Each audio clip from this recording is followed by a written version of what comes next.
আমার উড়াল পঙ্কি রে, যা যা তুই উড়াল দিয়ে যান। ভাই ব্রাদার, আমি আসলে কোনো গান বলতে পারি না, তারপরও একটু বলার চেষ্টা করলাম। সেটা হলো, আপনারা দেখতে পাচ্ছেন আমাদের বৌদিকে কেমন জানি উদাস উদাস লাগতেছে।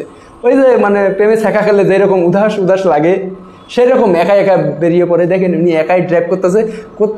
আরে ভাই, আপনি এখনো লোকেশন চেনেন? এটা হলো 300 ফিট। ভালো করে ভিডিওর মধ্যে একটু ভালো করে খেয়াল করে দেখবেন, এটা হলো 300 ফিট। বাংলাদেশের সর্বপ্রথম একটা রাস্তা যদি ভালো লাগে তাহলে ভাই বসুন্ধরা 300 ফিট, ভাই গেলেই মাথা নষ্ট। আর একটা ভাইরাল প্লেস বর্তমান আপনারা দেখলেন, ইদানিং উদ্বোধন করার পর থেকে যত টিকটকাররা পুরো তো শেষ করে দিছে।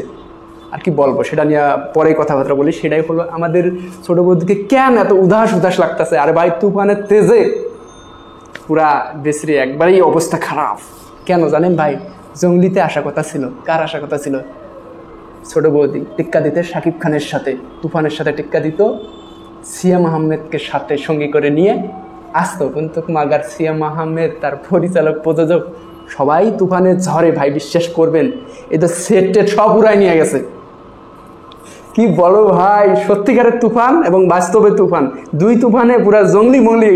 সুন্দরবন পুরা উধাও করে দিচ্ছে। সুন্দরবনের টাইগাররা গাছের আগালে উঠে আছে, হরিণরা ময়ূরা ভাইসা আছে। তো কই আমার ছোট বৌদি কই থাকবে? এরাও ভাইসা একটা কিনারা ধরে ঢাকা শহরে এসে পড়ছে। এখন ওনাদের পরিচালক, যে প্রযোজক সাহেব, উনি বলে দিচ্ছে উনি আমরা আর ঈদে আসতেছি না, সরি মাফ চাই, আর ঈদে আসতেছি না, আপনারাই করেন। আরে ভাই, আর এক দল বলছিল 8টা 10টা 6টা 7টা সিনেমা, এখন তো দেখি ভাই সব কিছু টান। তার কারণ কি?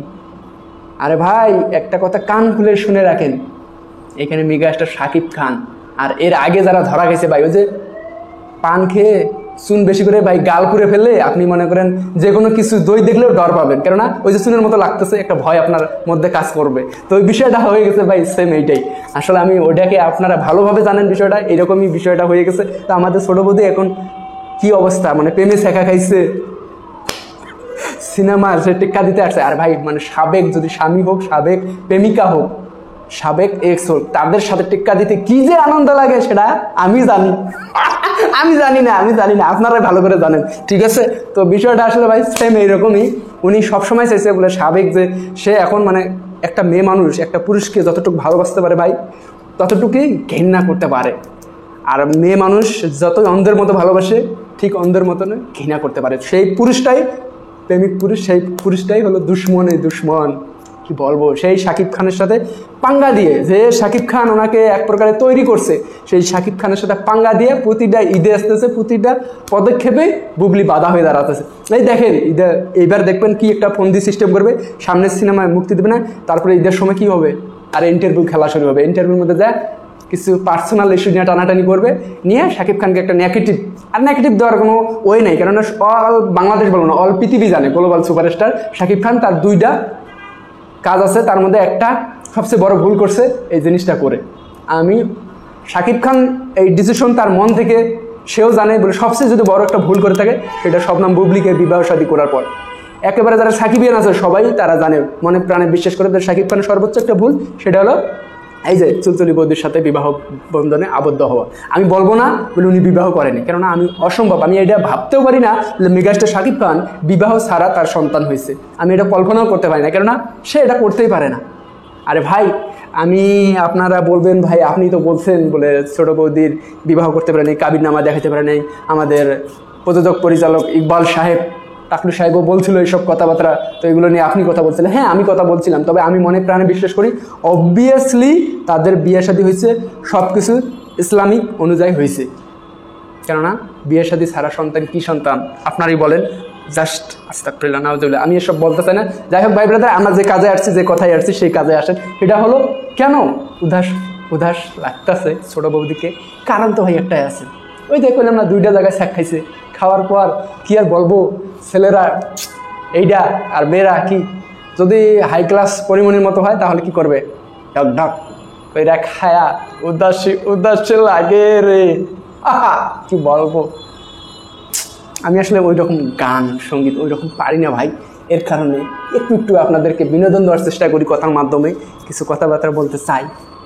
আর এক দল বলবেন, তুই যদি আমার হইতি রে সুন্দরী, আমি হইতাম তোর ও বুকে তেহে বাড়াইয়া তোরে করি তাহামাদর রে, তুই যদি আমার হইতি রে সুন্দরী, তুই হতি মমতাজার আমি শাহজাহান। আর বলতে চাই না অনেক দূর বলে ফেলছি, জাস্ট লাইক কি ওয়াও। তো যাই হোক, আমাদের যে ছোট বৌদিকে নিয়ে যারা স্বপ্ন দেখতেছেন নতুন করে ভাই, তারা দেখেন, সমস্যা নেই, কোনো সমস্যা নেই, আমরা সাবেক, আমরা ছাইরা দিছি। আমরা আসলে ছোট বৌদিকে নিয়ে এখন যেগুলো টপিক নিয়ে আসি, আসলে কথাবার্তা বলতে আসি, আমার প্রচণ্ড হাসি পায়, কেননা এনাদের যে ফ্যান ফলোয়ার আছে, বিশ্বাস করে তাদের কমেন্টগুলো দেখার পর আমার প্রচণ্ড হাসি পায়, আর কিছু কিছু রাগও ওঠে, কেননা এই মনেটাকে মানে কিছু পাগলা সাইটের কিছু ফ্যান ফলোয়ার আছে, তারা যে এমনভাবে আগ্রাসনভাবে কমেন্ট করে, আমি জাস্ট দেখার পর আমি একবার ভাবি বলে আসলে এরা কতটা এক্সাইটেড, ছোট বৌদিকে নিয়ে এরা কতটা এক্সাইটেড, কতটা ভালোবাসে। আরে ভাই গান্ডা করলাম না, এদের সাথে মিলিয়ে নিয়েন সব কিছু খুলে বলতে পারলাম না। আপনাদেরকে বলি, আপনারা খুব এক্সাইটেড থাকেন সবসময়। দেখেন তুফানের ধারের কাছেও আর আসতে পারতেছে না। দেখেন আপনারা আর এক দল বলছিল কি লটারি, এই যে খসরু সাহেব, আপনাকেও বলতেছি, আপনি খুব চটর ফটর করছেন, মানুষের কথা শুনে খুব লাফালাফি করলেন। দেখছেন তুফানের সব ঝন্ডবন্ড হয়ে গেছে, আরও তো ভূমিকম্প আসতে আসতে সামনে।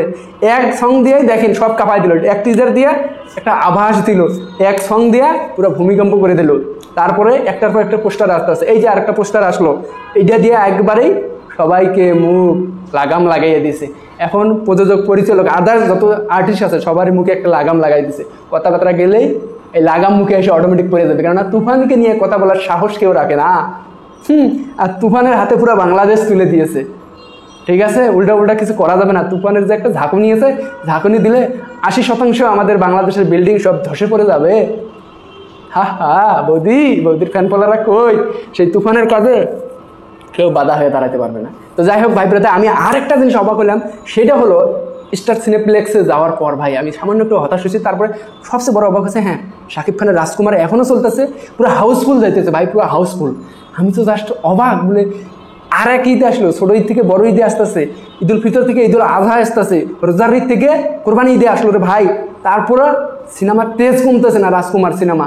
আমি তো জাস্ট আকাশ থেকে পড়ে গেছি, কিরে তারপরে এইরকম অবস্থা। তারপরে আমিও তো যা আরেকবার দেখে যাই, পরে দেখতে গেলাম, পরে ওইখানে যে কাউন্টারের কথা বললাম, কি করলো ওরা, বলতেছে ভাই শো এখন চলতেছে না, দিনে একটা করে শো চলে। আপনাদেরকে বলে দেয় 3টা থেকে আপনারা যারা দেখতে চান সিনেপ্লেক্স, স্টার সিনেপ্লেক্স, ওইখানে যাবেন, বসুন্ধরা সিটি যাওয়ার পরে একবারে সর্বোচ্চ লিফটের মনে হয় ওটা কয়তলা, সরি খেয়াল নেই, 8তলা না 9তলা। তো যাই হোক ওইখানে যাবেন, যাওয়ার পর 3:30 থেকে আপনার 3টে 4টে 5টা একটা শো চলবে, এই শোটা দেখে সুন্দর করে রিল্যাক্সে চলে আসতে পারবেন। এখনো যারা মিস করছেন ভাই, দেখে আসবেন রাজকুমার, অসাধারণ সিনেমা। তো যাই হোক ভাই ব্রাদার, আপনারা যারা ছোট বড় ফ্যান ফলোয়ার আছেন, সরি টু সে ভাই ব্রাদার, ভালো থাকবেন, ইনশাল্লাহ পরবর্তী ভিডিওতে দেখা হবে।